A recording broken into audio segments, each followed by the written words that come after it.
How to buy Kimi AI token. So this token came under the symbol of Kimi. Now, as you can see, this token has a project like DeepSeek, as you know before. So they have their token too.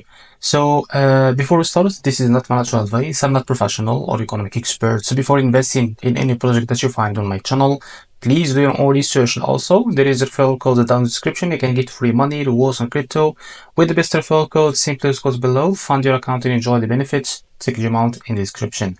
Now, before going on buy this token, make sure to check the X account and keep following the updates about this token. Now go and check the X too. This post, sorry, too.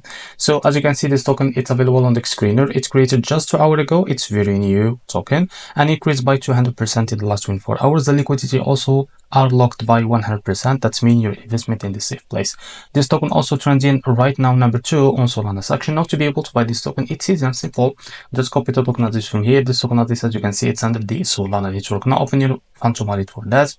Click on swap here and make sure that you have enough Solana on your wallet. Click here and paste the token address. So as you can see, this is our token. Click on it. Now here, just type how much you want to buy.